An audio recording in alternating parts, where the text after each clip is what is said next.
E aí pessoal, tudo bem com vocês? Meu nome é Davinir Ganon, esse é o Diário de Anarres, falando hoje de mais um livro que é finalista do Jabuti 2020 na categoria de romance de entretenimento. No vídeo anterior, sobre o livro Back in the USSR, eu falei o que eu pensava sobre a criação dessa categoria, né? Acredito, né, que apesar dos prós e contras, é uma categoria que é melhor que ela exista do que ela não exista. E dos 10 finalistas, eu li 3 já desses livros, né? A Telepatia são os outros da Anna Rush, o Back in the USSR, do último vídeo, e agora eu vou falar do terceiro, que é Viajantes do Abismo, da Nikelle Witter. Eu não tenho a capa, vou ter que colocar ela na tela, porque eu li através do meu Kindle na época em que eu estava utilizando o serviço do Kindle Limited. Então nem tenho a capa aqui mais para colocar, eu já devolvi o livro, li ele inteiro e agora venho falar para vocês.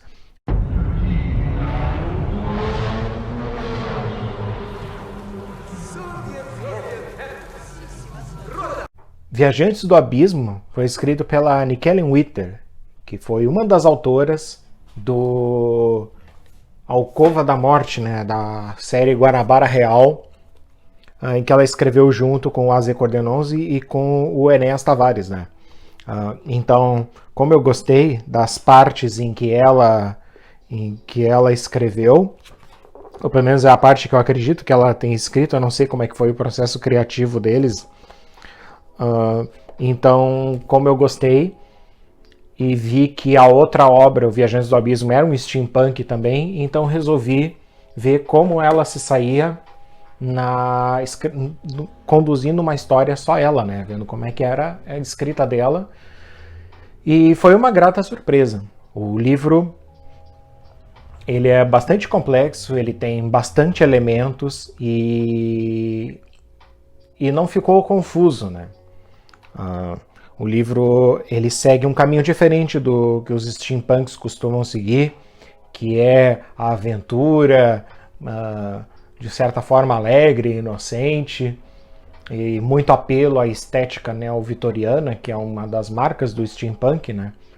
Mas aqui ela optou por fazer algo mais profundo, né, no que tange a protagonista, e também decidiu abordar alguns assuntos mais sérios, né, como a guerra e a degradação ambiental, né, e como a sociedade inteira está conduzindo o nosso planeta, né.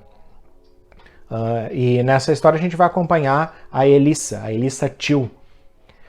Ela mora numa cidade que se chama Avadrão, que parece muito ser tipo uma América do Sul, né.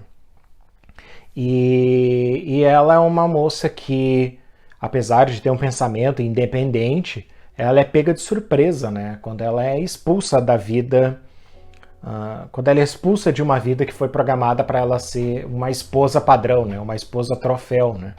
Porque ela estava noiva do Larius Gray, que é um rico, um político rico em ascensão, e ele dispensa ela, né? Ele dá um fora nela para casar com uma outra mulher, e aí a Elissa fica sem saber o que fazer da vida dela, sem saber que rumo dar à vida dela, né?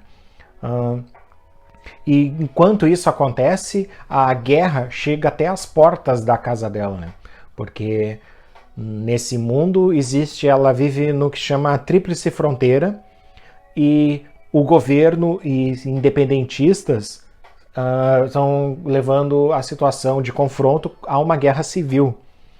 E isso acaba envolvendo parentes dela e parceiros políticos do Larius Gray, né? E enquanto ela se vê obrigada a tomar partido nessa guerra, e mesmo vendo que os dois lados praticam atrocidades, e ela vê essas atrocidades sendo cometidas, num plano maior, enquanto tudo isso está ocorrendo, né, o mundo steampunk está virando quase um Mad Max, né, porque as áreas verdes estão acabando, estão sendo consumidas por um deserto, né? Então, todas essas camadas, desde os problemas pessoais dela, mais íntimos, passando pelo âmbito familiar e depois pelo âmbito político e até um âmbito enquanto civilização, né? Todas essas camadas são bem construídas, né?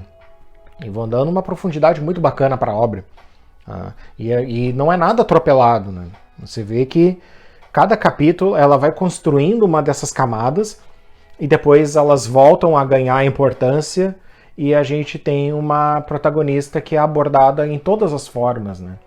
E inclusive eu acho que esse é um dos pequenos defeitos da obra, porque a obra tem uma protagonista muito boa, mas ela também tem coadjuvantes muito bons também. E eles, infelizmente, não aparecem tanto. Eu acho que ela poderia ter dado um espaço maior, mas também talvez ela tenha optado por não fazer a obra tão grande, ou preferiu não correr o risco de colocar tanta barriga na história, né?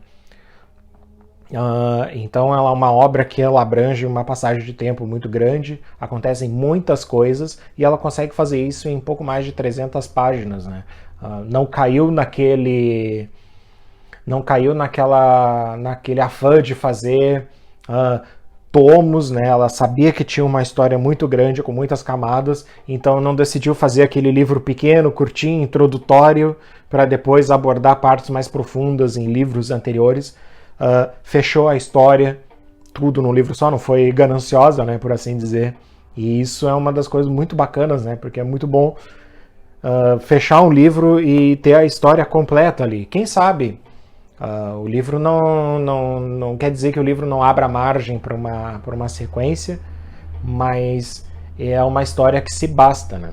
E outra característica muito bacana é que a protagonista ela insere o leitor muito bem no universo feminino, né? Nas coisas que tangem especialmente as mulheres, porque as situações que a protagonista passa não são desafios, além dos desafios que seriam comuns se o personagem fosse masculino, ainda há certas dificuldades que só as mulheres daquele mundo passam, que não são tão diferentes das mulheres do nosso mundo também passarem. E ela capta isso muito bem. A gente consegue realmente ver os problemas e coloca os leitores para pensar, né? Tanto como eu disse antes, tanto no âmbito mais íntimo quanto no âmbito social. E a gente vai tendo uma obra bem completa em termos de construção de personagem e em termos de construção de mundo também. Para encurtar o papo, acredito que seja isso, pessoal. Espero que vocês tenham gostado do vídeo. Leiam esse livro, recomendo esse livro e os outros dois. Acredito que qualquer um dos três candidatos que pelo menos dos quais eu posso falar, né? Se o prêmio ficar com qualquer um dos três, tá bem entregue o prêmio, então. O prêmio Jabuti vai ser entregue no dia 26 de novembro. E até a próxima, pessoal.